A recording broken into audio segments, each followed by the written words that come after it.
So ranked play is finally here in Call of Duty Modern Warfare 3. It's directly following the Season 1 Reloaded update, which also included a couple weapon adjustments. We had adjustments to the MCW and the Rival 9. We made a couple tweaks in the Gunsmith, and I've got the 5 perfect attachments for each meta weapon build for using in your ranked play matches. Again, if these help you out, please leave a like, comment on the video. It does help a lot.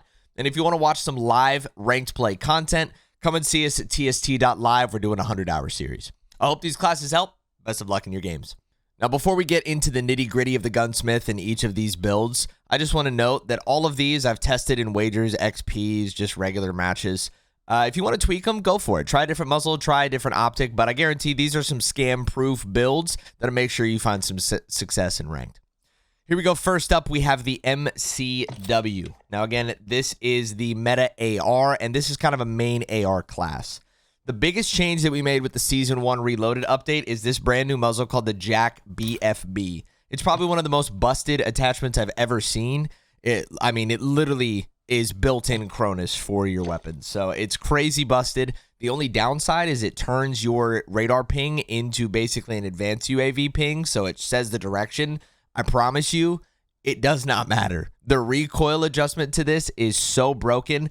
I am guessing this is eventually going to be just straight up banned or restricted in ranked play, but for now, this is the MCW you should be running. The Jack BFB muzzle, the 16.5 Cyclone long barrel, the DR6 hand stop, the MK3 reflector or slate reflector optic, and the RB Claw PSL grip. Now, if that inevitably gets taken out of the game, the Jack BFB, here is the replacement build that you need. You basically just need to make up for some of that recoil stabilization. So we're going to swap out that muzzle for the next best thing. That is the L4R flash hider. And we're going to swap the underbarrel to the X10 Phantom 5. Everything else is the same. That is your MCW. Next, for my subs, the basic change that they made for the Rival in the Season 1 update is they just reduced the horizontal recoil a little bit. So it's a little weird to use the Rival in general, but once you get used to the recoil, it's definitely not bad.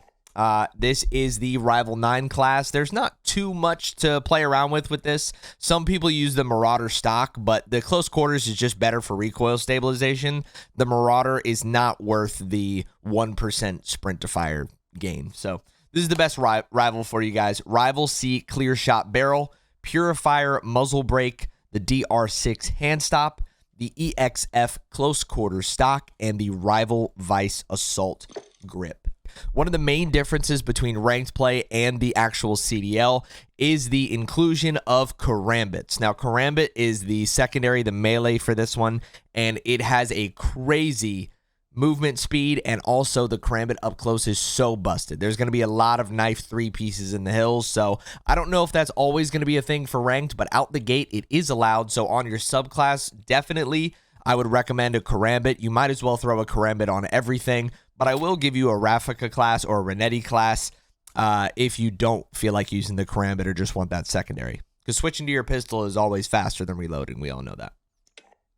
The Renetti class, we're basically going to keep it short and sweet, keep the movement on it. The triggers are banned, anything that increases fire rate. So both of these are dunzo, and that one really tanks your fire rate. So we're just going to keep it simple, just 3 attachments. The MLX short competition barrel, the slate reflector, and the Eclipser grip. It's just a simple Renetti. I can't believe that thing's allowed, but it's still really good, but the karambit's even better. So definitely try both of those out.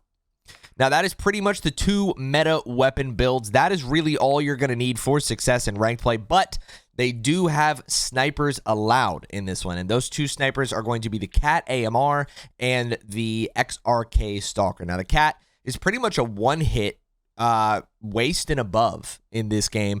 I am a fan of snipers in this game. I know that's kind of a hot take because they're not allowed in the CDL, but, dude, snipers are so slow in this. So in effort to reduce that a little bit for ranked play, we're going to speed it up a little bit. So here is the KATT AMR build, and this is really great for search. I don't recommend scamming all your teammates in respawn, but, you know, do your thing. Here's the KATT AMR. We have the Perdition 24-inch short barrel, the tactical stock pad, the ephemeral quick bolt, and the phantom grip. Now, the default optics on this is just a scope. It's not a variable or anything. It's pretty damn good, and you don't lose any ADS speed. But what I will recommend if you want to try a variable zoom It sounds like I'm trolling, but I'm not. Try out the Heinrichter Hybrid. And the other two to try, let me scroll way down here, is the Akalina and the 6X Short Zoom. Those are all viable, but I do think that the default scope is still the best. Now for the Renetti on this one, I'm just going to put it up there. This gun's so crazy, I can't believe it's allowed, but here we are. This is a Renetti specifically for sniper support. If you're running around in S&D, this thing is nasty. You can gun a sub mid-range.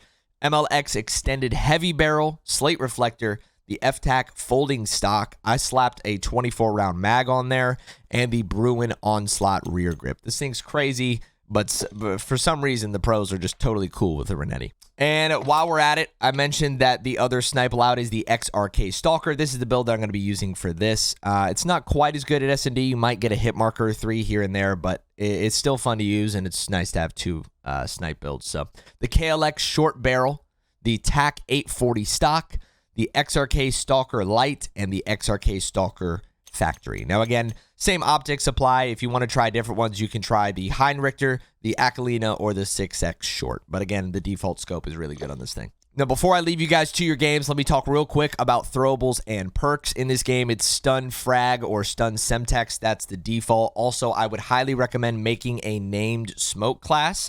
Smokes are restricted in respawn modes, but they are going to be allowed for search and destroy. So a couple of these strats, especially with snipes being allowed, are going to bank on that smoke. So definitely make a dedicated smoke class. But for the most part, Stun Frag, Stun Semtex is the default. The field upgrade is going to be trophy system in this game. I think there's going to be 4 of them per game. So just throw those trophies in the hill, baby. And good luck to all my people trying to break the hill with frags.